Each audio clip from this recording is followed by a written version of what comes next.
변호사님, 저 10년 넘게 살았으니까 당연히 50%죠. 결론부터 말씀드리면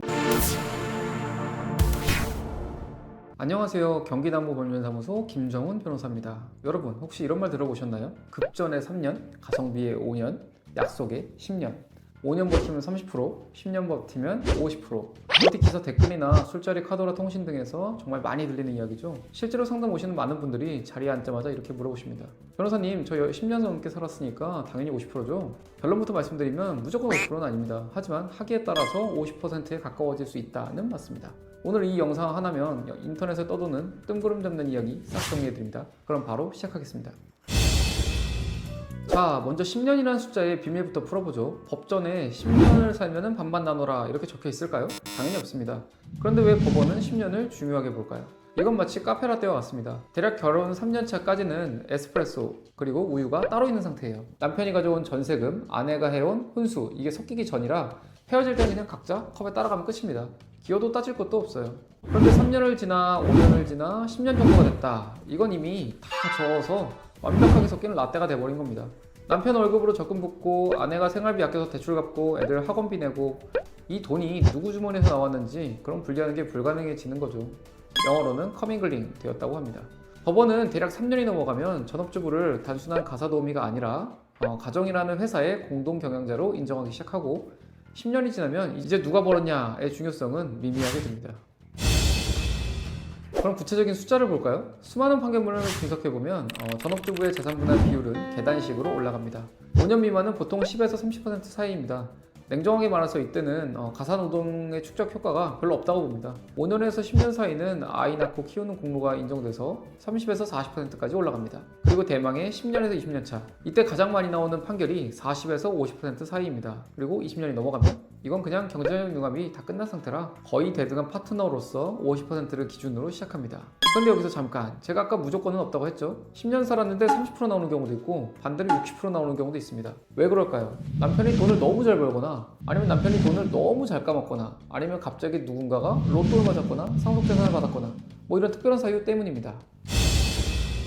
자, 그럼 기여도 50% 달성을 막는 가장 전형적인 케이스, 바로 특유재산 이야기를 안 할 수가 없어요. 가장 흔한 케이스가 이겁니다. 남편이 결혼할 때 시부모님한테 증여받은 아파트가 10억이고 우리가 모은 돈이 2억이에요. 10년 살았으니까 이거 12억 다 반반 해야죠?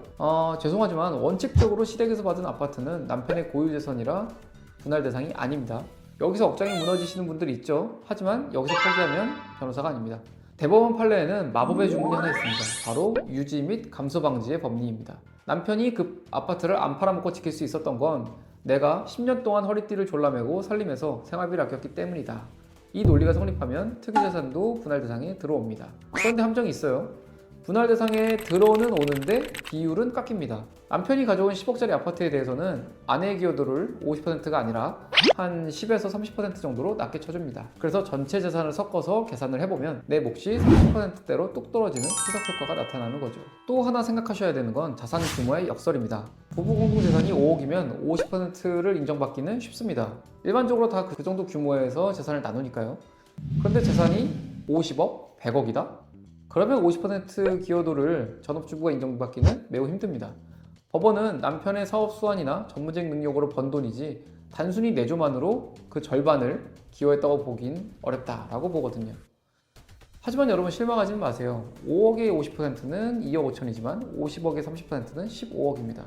비율이 낮아도 파이 자체가 크면 실속은 챙기는 겁니다. 고액자산가와 이혼할 땐 자존심을 세우면서 50% 비율에 집착하는 게 아니라 숨겨진 재산을 하나라도 더 찾는 거, 있는 재산의 가치를 정확하게 소명하는 거, 이렇게 파이를 키우는 게 이기는 전략입니다. 돈 받을 생각만 하다가 등골이 서늘해지는 순간이 오죠. 남편의 빚도 내가 떠안아야 되는가 라는 점입니다. 정답은 그 빚이 어디에 쓰였냐에 달렸습니다. 집을 살 때 받은 대출, 애들 학비 대출, 생활비 대출 이런 건 억울해도 같이 갚아야 됩니다. 아니 억울할 것도 없죠. 부부 공동생활을 위한 일상가사 채무니까요. 재산에서 빚을 빼고 남는 걸 나누는 식입니다. 하지만 남편이 도박을 하고 나 몰래 주식 선물 옵션을 하다가 다 날리고 상간녀한테 명품백 사주느라 카드 빚을 졌다.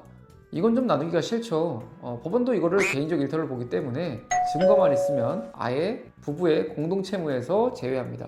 금융거래정보 제출 명령 등을 통해서 도박 사이트 입금 내역, 유흥업소 결제 내역 이런 걸 찾아내가지고 상대방의 빚을 온전히 상대방의 몫으로 남겨두고 나는 깨끗한 재산만 나눠 가질 수도 있습니다. 이거를 방어적 분할이라고 합니다. 자, 전업주부는 어떻게 해야 1%라도 더 인정을 받을까요? 판사님 앞에서 감정적으로 호소하면 될까요? 아닙니다. 이걸 인정받으려면 경영적 내조를 증명해야 합니다. 예를 들어 가계부나 생활비 지출 내역으로 알뜰살뜰하게 관리한 흔적을 보여주세요. 또 부동산을 살 때 내가 알아보고 다닌 발품의 기록들, 아니면 주식 같은 재테크에 기여한 흔적 등을 카카오톡 대화 캡처 등으로 남겨주세요. 그리고 이게 가장 강력한데 시부모님의 병수발을 들거나 모시고 산 거, 이거는 남편이 할 효도를 대신한 거라 기여도가 팍팍 올라갑니다. 자, 이제 정리해 보겠습니다. 10년 살면 무조건 반반? 무조건은 아닙니다. 투기자산이 많거나 빚이 부부 공동생활에 쓰이지 않았다면 비율은 달라집니다. 하지만 50%가 될 가능성은 높다? 그래요, 그건 맞습니다. 10년이라는 세월은 절대 가볍지는 않습니다. 전업주부라고 해서, 아니면 누구 하나가 돈을 벌어오지 않았다고 해서 위축될 필요는 없습니다. 여러분이 가정을 지키고 아이를 키우고 배우자의 자산을 관리해온 그 시간들, 법적으로 당당하게 노동으로 인정받습니다. 권리는 잠자는 자에게 찾아오지 않습니다. 두드리는 자에게만 문이 열립니다. 지금까지 경기남부 법률사무소의 김정훈 변호사였습니다. 구독, 좋아요 부탁드립니다. 감사합니다.